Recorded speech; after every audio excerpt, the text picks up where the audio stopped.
नमस्कार दोस्तों, Bharat defence news में आपका स्वागत है। तो दोस्तों, आज हम बात करने वाले हैं भारत का थर्ड एयरक्राफ्ट कैरियर के बारे में। आज हम इस वीडियो में डिस्कस करने वाले हैं कि क्या सच में इंडियन नेवी को तीसरे एयरक्राफ्ट कैरियर की ज़रूरत है या नहीं। इंडियन ओशन में चाइनीज़ नेवी अपना प्रभुत्व को बढ़ा रहा है और चाइनीज़ नेवी 2047 तक अमेरिकन नेवी को टक्कर देने वाला है। चाइनीज़ अपनी जल्दी से जल्दी अपनी नेवी फ्लीट को इंक्रीज कर रहा है ताकि वो ग्लोबल वाटर में जा सके, किसी भी तरह ऑपरेशन कर सके। और आज भी कैरियर स्ट्राइक ग्रुप को दुनिया का सबसे खतरनाक नेवल फॉर्मेशन कहा जाता है। इसी दौरान इंडियन नेवी को तीसरे प्रोग्राम एयरक्राफ्ट कैरियर यानी INS विशाल को लेकर हमारे एक्सपर्ट जो दो हिस्सों में बट गए हैं। कुछ का मानना है कि अभी हमें इस डिप्लॉयड करना चाहिए और कुछ का मानना है कि हमें अभी एयरक्राफ्ट कैरियर के बदले सबमरीन फ्लीट पर ध्यान देने की जरूरत है। अभी हमारे इंडिजीनियस INS विक्रांत का कंस्ट्रक्शन पूरा कर लिया गया है और 2022 तक इंडक्ट किया जा सकता है। पर हमारे तीसरे एयरक्राफ्ट कैरियर के बारे में बात करते हुए हमारे CDS chief defence staff Bipin Rawat ji ने बताया था कि नेवी को अपने तीसरे एयरक्राफ्ट कैरियर शायद अप्रूवल नहीं मिलने वाली है और एयरक्राफ्ट कैरियर के बदले सबमरीन फ्लीट को मजबूत करने की जरूरत है। चीफ ऑफ डिफेंस स्टाफ का जो तर्क था वो था कि एयरक्राफ्ट कैरियर को बनाने में काफ़ी ज़्यादा समय और पैसा लगता है और इसके बाद भी ऑपरेशनल और मेंटेनेंस में काफ़ी ज़्यादा पैसा खर्च करने की ज़रूरत पड़ती है। इसके बावजूद अकेला एयरक्राफ्ट कैरियर अकेला नहीं लड़ सकता, क्योंकि अकेला एयरक्राफ्ट कैरियर किसी भी दुश्मन से काफ़ी वर्नेबल होता है और एयरक्राफ्ट कैरियर को सपोर्ट करने के लिए डिस्ट्रॉयर, फ्रिगेट, सबमरीन जैसे सपोर्ट भी होना जरूरी है। और अभी हमारे पास सबमरीन की तादाद काफ़ी कम है जिसे जल्द से जल्द बढ़ाने की ज़रूरत है। पर इसका मतलब ये नहीं है कि एयरक्राफ्ट कैरियर की ज़रूरत ही नहीं है। CDS का स्टेटमेंट को लेकर काफ़ी डिफेंस एक्सपर्ट काउंटर कर रहे हैं। अभी भी हमारे तीसरे एयरक्राफ्ट कैरियर को बनाने में सबसे ज़्यादा प्रॉब्लम है वो हमारा डिफेंस बजट है और एक एयरक्राफ्ट कैरियर को बनाने के लिए कम से कम 10 साल का समय लग सकता है और इनिशियली इसका बनाने के लिए जितना स्टेटमेंट किया जाता है इसके मुकाबले काफ़ी ज़्यादा पैसा खर्च हो जाता है, क्योंकि काफ़ी लंबे समय तक इस कंस्ट्रक्शन को चलता रहता है।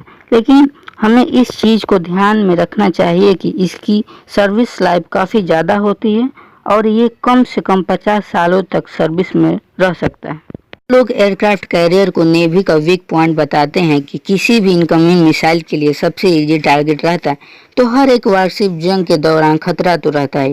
पोर्ट के हर एक वारशिप सुरक्षित जरूर रहता है, लेकिन इसके लिए इनको नहीं बनाया गया होता है और एयरक्राफ्ट कैरियर ग्रुप की सबसे बड़ी ताकत उसका एयरक्राफ्ट होता है। आमतौर पर शोर बेस से ऑपरेट करने वाले एयरक्राफ्ट डीप सी में नहीं जा सकते, बल्कि carrier better aircraft naval formation से काफ़ी दूर जाकर भी ऑपरेशन कर सकते हैं और समुद्र में काफ़ी हिस्से पर नज़र रख सकते हैं। इस वजह से किसी भी खतरे का अंदाज़ा एयरक्राफ्ट कैरियर को सबसे पहले हो जाता है, क्योंकि एयरक्राफ्ट कैरियर पर लॉन्ग रेंज रडार सिस्टम का प्रयोग किया जाता है। लेकिन एयरक्राफ्ट कैरियर को ऑपरेट करना काफ़ी ज़्यादा महंगा पड़ता है और अभी हमारे डिफेंस बजट अलाउ नहीं कर रही है। लेकिन फिर भी इंडियन नेवी तीसरे एयरक्राफ्ट कैरियर की तरफ जाना चाहता है और इस बात को लेकर हाई लेवल की बात भी किया जा रहा है। इसको दोबारा रिवाइव करने का सबसे बड़ा कारण है वो है चाइना। रिसेंटली चाइना की तरफ से पहले इंडिजिनियस एयरक्राफ्ट कैरियर अपनी नेवी में शामिल किया गया है। अभी भी तीसरे और चौथे एयरक्राफ्ट कैरियर को भी बना रहा है, जो कि पहले के मुताबिक काफ़ी बड़ा होने वाला है और 2050 तक चाइना अपनी नेवी में 10 एयरक्राफ्ट कैरियर को शामिल करने वाला है। इससे बात साफ ये होती है कि चाइना में एयरक्राफ्ट कैरियर को ग्लोबल वाटर में डिप्लॉय करने वाला है और इंडियन ओशियन रीजन में चाइना का सबसे पहला चॉइस होने वाला, क्योंकि ये चाइना का मेन सी रूट है।